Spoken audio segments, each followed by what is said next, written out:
Hola, hola, muy buenos días. Ya estamos al aire con tu podcast mañanero por Radio Misionera HN. Prepárate para comenzar el día con alegría, palabra de Dios y una dosis de fe que transforma. Esto ya comenzó, así que quédate con nosotros. Bienvenidas y bienvenidos a esta exploración particular. Hoy vamos a abrir un texto bastante singular, ¿no? Extractos de Cómo derrotar a los demonios, un manual internacional de Jim y Carolyn Murphy. Sí. Y ojo, este no es un tratado teológico abstracto, es un manual práctico, escrito desde una perspectiva cristiana muy específica. Originalmente estaba dirigido a líderes religiosos, sobre todo en naciones no occidentales.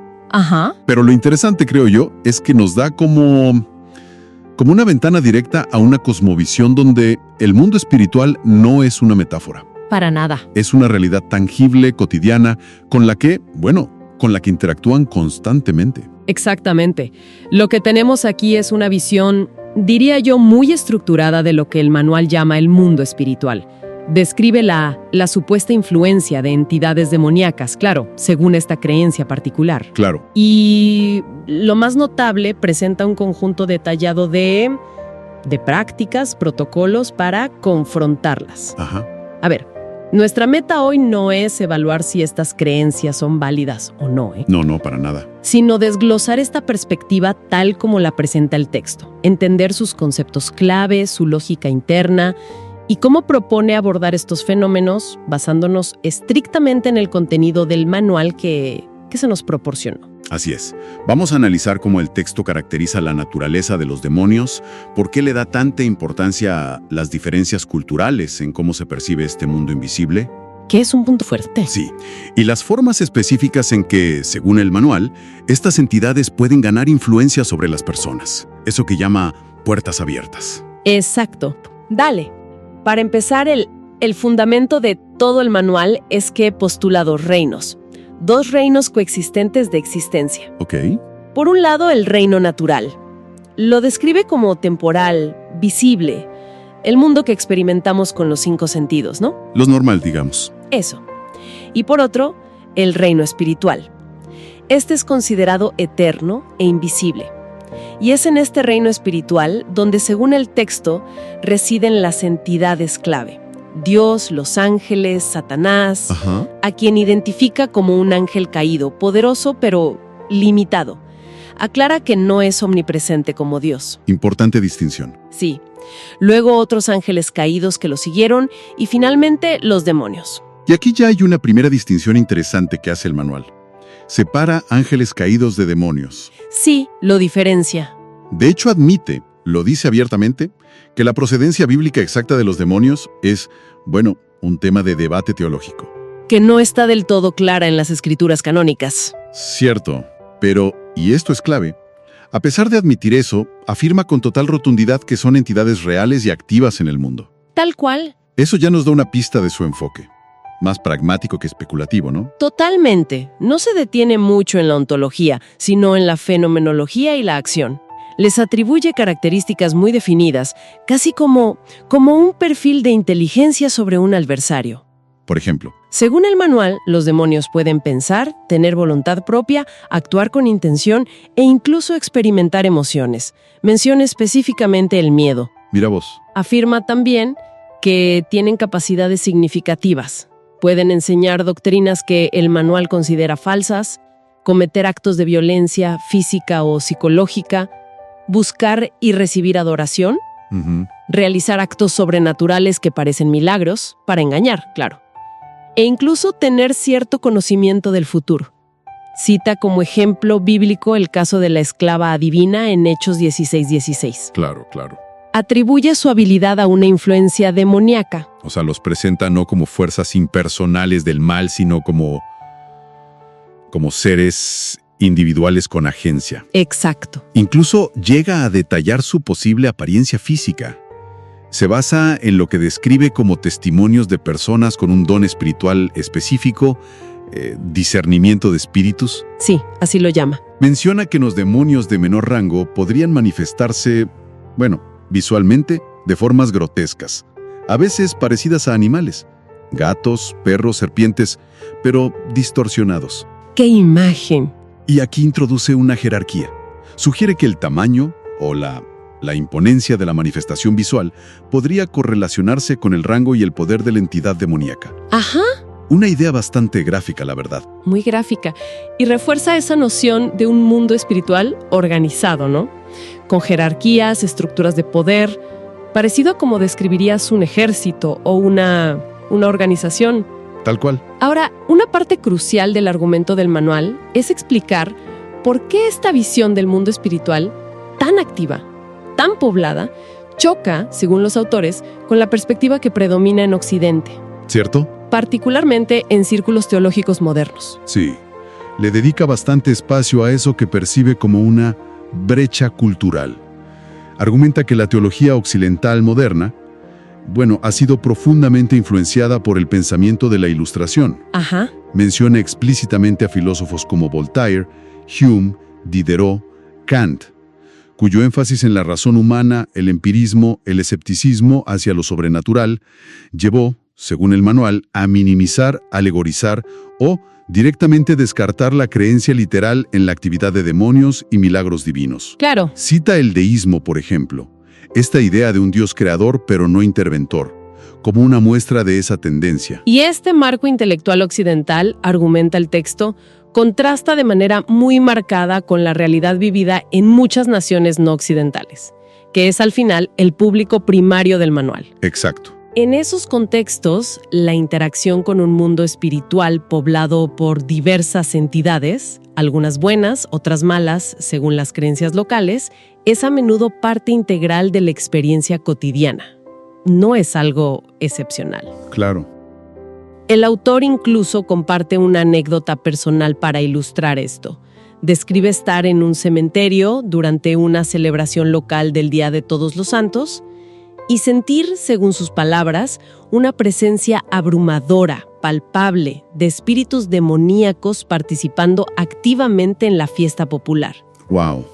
Una experiencia fuerte. Sí. Y esta diferencia fundamental crea, según el manual, un desafío práctico enorme para los misioneros occidentales que trabajan en esos contextos. Claro. A menudo llegan con una formación teológica que no los preparó para enfrentarse a entornos donde las prácticas espiritistas, consultar a divinos, rituales de protección contra malos espíritus son el pan de cada día. Es otra realidad. La gente local busca soluciones tangibles a problemas inmediatos, enfermedades, mala suerte, conflictos. Lo del ahora, como dice el texto. Exacto. Y lo buscan a través de practicantes espirituales locales, cuyos métodos y cosmovisión son radicalmente distintos a los que trae el misionero occidental. El manual se posiciona como una herramienta para cerrar esa brecha, desde su perspectiva, claro. Exacto. Busca equipar a esos líderes para operar dentro de esa cosmovisión local, pero reinterpretándola a través de su lente cristiano específico. Y aquí entramos en uno de los conceptos centrales del manual, la idea de las puertas abiertas. Ajá. Las puertas abiertas. Postula que los demonios, a pesar de su poder, no pueden simplemente influir o habitar a una persona a voluntad. Necesitan una especie de permiso, un punto de entrada legal, por así decirlo. Una puerta abierta. Y el manual es muy específico al enumerar cuáles son estas puertas, ¿no? Es casi como un catálogo de vulnerabilidades espirituales, desde su punto de vista. ¿Podríamos explorar algunas de las principales que menciona? Claro que sí. Una categoría importante son los rituales tribales o culturales. Ok.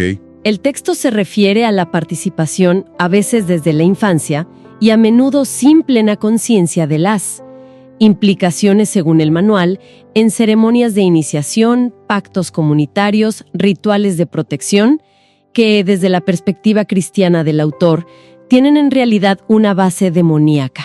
Aunque culturalmente se vean como tradiciones ancestrales o inofensivas. Justamente, aunque se vean así. Entiendo. Otra vía que identifica es la herencia. Esto es bastante fuerte.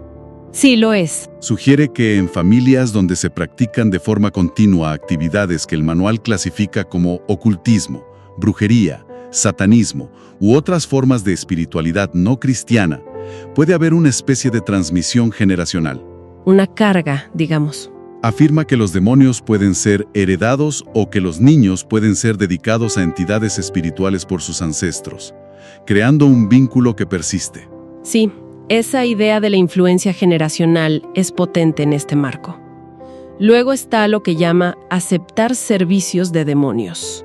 ¿Cómo sería eso? Se refiere a buscar activamente ayuda, ya sea para sanación física, adivinación del futuro, éxito financiero, protección, lo que sea, de practicantes espirituales, cuyo poder, sepa o no el practicante mismo, proviene en última instancia de fuentes demoníacas, según la interpretación del manual. Ajá. El acto de buscar y aceptar esa ayuda se considera un contrato espiritual implícito, un intercambio donde se recibe un beneficio a cambio de ceder influencia espiritual. Parece que la idea del contrato o acuerdo, sea consciente o no, es clave aquí. Totalmente. Y esto se conecta con otra puerta, los objetos ocultos. Así es. El manual advierte sobre la posesión de ciertos objetos como amuletos, fetiches, ídolos, estatuillas religiosas de otras culturas, tablas Ouija, libros de hechizos, cosas así. Sí, enumera varios. Argumenta que estos objetos pueden albergar presencias demoníacas, especialmente si fueron consagrados o utilizados en rituales. Aquí es donde entra esa anécdota que mencionaste antes, ¿no? Exacto. El manual relata una historia específica atribuida a una experiencia misionera en Filipinas. Describe cómo unas figuras talladas, consideradas objetos de culto local, fueron reunidas para ser destruidas.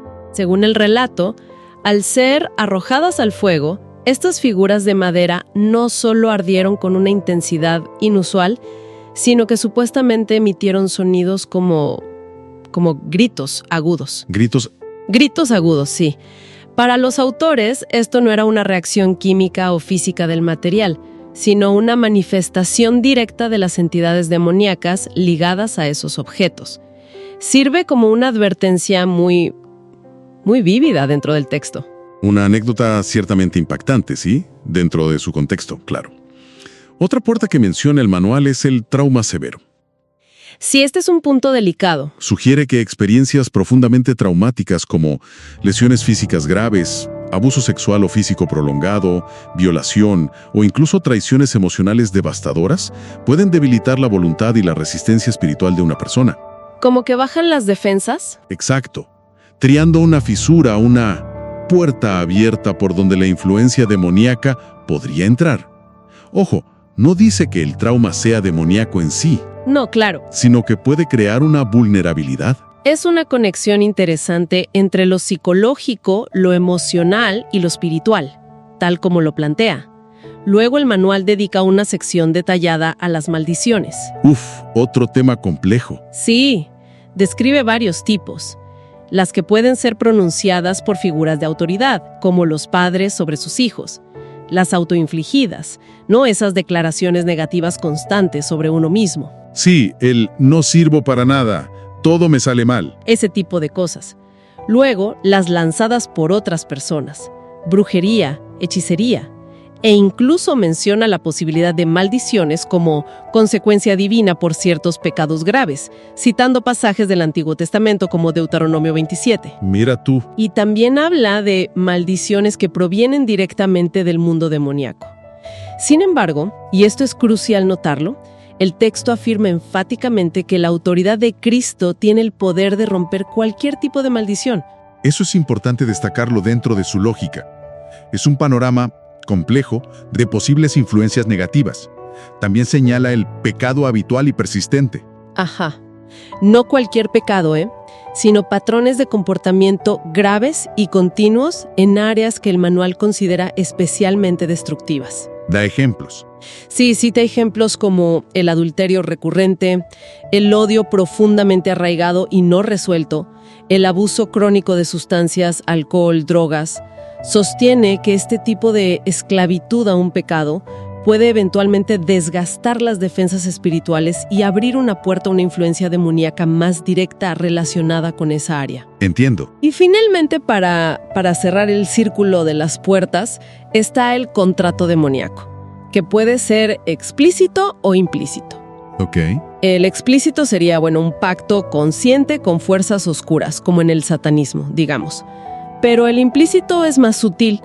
Y se relaciona con lo que hablamos antes, buscar ayuda o poder del mundo espiritual no cristiano, incluso por ignorancia o desesperación. Claro. El manual argumenta que al aceptar ese servicio, sanación, prosperidad, conocimiento oculto, se está entrando en un acuerdo tácito, donde se recibe algo a cambio de dar acceso o control al demonio o entidad involucrada. Aunque la intención de la persona no sea mala. Exacto.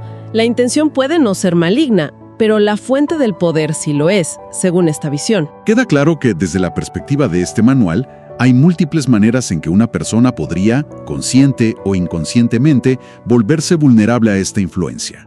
Ahora, si esa es la diagnosis, ¿cuál es la cura que propone? El texto habla de liberación. A veces usa el término exorcismo, aunque con matices, ¿no? Sí, pero antes de saltar a la solución, el manual insiste mucho en la importancia del discernimiento. Ajá. Advierte explícitamente contra una mentalidad simplista de cazar demonios y atribuir todo problema a una causa demoníaca. Bien ahí. Subraya que muchos problemas tienen origen puramente humano. La carne, como la llama la teología cristiana, refiriéndose a la naturaleza caída o la voluntad personal. Otros son simplemente parte del mundo natural, enfermedades comunes, accidentes. Y algunos pueden ser incluso una forma de disciplina o corrección divina. Espiritual, según el texto. Una advertencia importante para evitar excesos. Pero, una vez que, siguiendo los criterios del manual, se identifica una influencia demoníaca como la causa raíz o un factor contribuyente significativo, ¿cuáles son los elementos clave de ese proceso de liberación que describe? Parece ser un proceso bastante estructurado. Muy estructurado. Se basa en varios pilares fundamentales. El primero y más importante es lo que denomina la autoridad en Cristo. Ok. El manual sostiene que el creyente cristiano no enfrenta a los demonios con su propia fuerza, sino investido de la autoridad delegada de Jesucristo. Usa una metáfora militar muy gráfica. A ver. Afirma que la salvación y la relación con Cristo otorgan al creyente un rango de general sobre las fuerzas demoníacas, permitiéndole darles órdenes en el nombre de Jesús. Fuerte. Sin embargo, esta autoridad no es automática ni incondicional. El texto menciona requisitos para ejercerla plenamente: una vida de obediencia a Dios, fe genuina, madurez espiritual y, significativamente, estar bajo la autoridad de una estructura eclesiástica reconocida. Ah, mira. Interesante esa conexión entre autoridad espiritual y estructura eclesiástica. Y asumo que también establece requisitos para la persona que dirige el proceso, ¿no? El liberador o ministro. No parece ser algo que cualquiera pueda o deba hacer así nomás. Exactamente. El manual es muy claro en esto. Enumera una serie de calificaciones para quien ministra liberación. Requiere una sólida madurez espiritual, un entendimiento claro de la autoridad que se ejerce en Cristo, vivir una vida libre de pecado conocido y no confesado. Para no dar base legal al enemigo, dice. Esa es la lógica, sí. También un conocimiento funcional de cómo opera el mundo demoníaco según las Escrituras y la experiencia. Comprensión de la psicología y la voluntad humana. Y la capacidad de operar en lo que la tradición carismática llama dones del Espíritu Santo. ¿Cómo cuáles? Cita específicamente dones como la fe especial, la operación de milagros, la palabra de conocimiento, o sea, información sobrenatural sobre la situación, la palabra de sabiduría, instrucción divina sobre cómo proceder, y crucialmente el discernimiento de espíritus. La capacidad de distinguir entre influencias divinas, humanas o demoníacas. Es una lista exigente, ¿eh? ¿Y qué hay de la persona que busca la liberación? El candidato, como lo llama. ¿También hay requisitos o expectativas para ella? Sí, y son igualmente cruciales para el éxito del proceso, según el manual. Idealmente, el candidato debe ser un creyente cristiano, alguien nacido de nuevo, en la terminología evangélica. Ajá. Se considera que solo los que están en Cristo tienen la base para la libertad permanente. Hace excepciones lógicas para niños pequeños o personas con discapacidades mentales severas, donde los padres o tutores pueden actuar en su nombre. Claro. Pero para un adulto es fundamental que esté genuinamente dispuesto a seguir a Jesús, a abandonar los pecados o prácticas que abrieron las puertas y a participar activamente en el proceso de liberación. La voluntad de la persona es un factor absolutamente determinante. Y esto lo recalca con una anécdota bastante ilustrativa, ¿verdad? Sí, el manual cuenta la historia de una mujer que, después de un proceso de liberación aparentemente exitoso, empezó a experimentar problemas de nuevo. ¿Y qué pasó? Al ser confrontada, admitió que en realidad extrañaba la presencia demoníaca porque, mientras estaba bajo su influencia, no tenía que tomar decisiones ni asumir responsabilidades por su vida. El demonio lo hacía por ella. No puedo creerlo. ¿Y qué hizo? Pidió que el demonio volviera. ¡Qué fuerte! Es un ejemplo extremo quizás, pero subraya el punto del manual. La liberación requiere un deseo genuino de ser libre y asumir la responsabilidad de la propia vida en obediencia a Dios. Sin esa voluntad, el proceso puede ser ineficaz o temporal. Un recordatorio potente sobre la agencia personal, incluso dentro de este marco espiritual tan particular. Entonces, asumiendo que el liberador está calificado y el candidato está dispuesto, ¿cómo se desarrolla el proceso en sí? ¿Qué pasos concretos describe el manual? Es un proceso que puede variar, claro, pero generalmente incluye varios componentes. Suele empezar con una consejería previa detallada, para entender la historia de la persona, identificar las posibles puertas abiertas, los pecados o traumas involucrados. Preparar el terreno, digamos. Exacto. Luego viene la sesión de liberación propiamente dicha, que incluye oración ferviente, el uso explícito y autoritativo del nombre de Jesús para confrontar a las entidades. Ok. Se menciona la práctica de atar al hombre fuerte, una referencia a una parábola de Jesús que interpretan como identificar y confrontar al demonio principal o líder del grupo que afecta a la persona. Ajá. Todo un paso crucial es la renuncia verbal por parte del candidato. Debe confesar y renunciar a pecados específicos, perdonar a quienes le han herido, romper cualquier pacto o contrato espiritual, consciente o inconsciente. Todo lo que abrió la puerta. Exacto. Y deshacerse de objetos ocultos. A menudo se practica la imposición de manos como un acto simbólico de impartir la autoridad y el poder de Dios. Sí. El uso de las escrituras, citando versículos relevantes como arma espiritual, también es común. Y como decíamos, la participación activa del candidato, respondiendo preguntas, orando, renunciando, resistiendo, es vital durante todo el proceso. Parece un encuentro bastante intenso y multifacético. Y una vez que la sesión de liberación concluye y se percibe que la persona ha sido liberada, el manual considera que el trabajo está hecho. Ahí termina. Definitivamente no. De hecho, pone un énfasis enorme en lo que llama el cuidado posterior o permanecer libre. Ah, ok. ¿Y en qué consiste? Argumenta que una vez que un demonio es expulsado, buscará regresar. Y si encuentra la casa, o sea, la vida de la persona vacía y desprotegida, puede volver. Incluso con refuerzos. ¡Uf, qué miedo! Por eso, el cuidado posterior es fundamental. Esto implica una serie de prácticas espirituales continuas por parte de la persona liberada. Resistir activamente cualquier pensamiento o tentación asociados con el problema anterior. Someterse conscientemente a la voluntad de Dios en todas las áreas de la vida. Cambiar hábitos. Sí, y llenar activamente su mente y espíritu con prácticas cristianas. Oración diaria, lectura y meditación de la Biblia, comunión con otros creyentes, aprender a usar las escrituras como una defensa personal, la espada del espíritu, dice, mantenerse firme en su fe y no volver a las viejas prácticas o pecados. Tiene lógica dentro del sistema. Y también menciona la importancia de la protección espiritual que, según su visión, ejerce el cabeza de familia, usualmente el esposo o padre, sobre el hogar a través de su propio liderazgo espiritual. Entendido. Es un sistema completo, desde la diagnóstica hasta el tratamiento y el mantenimiento preventivo. Todo dentro de su marco de creencias específico. Creo que hemos cubierto los puntos centrales delineados en estos extractos de Cómo derrotar a los demonios. Es fascinante ver cómo un manual puede construir un sistema tan detallado para entender e interactuar con una realidad espiritual que postula como invisible, pero muy activa. Sí. Ofrece una metodología concreta basada en una fe cristiana particular para navegar lo que percibe como una guerra espiritual constante. Sin duda.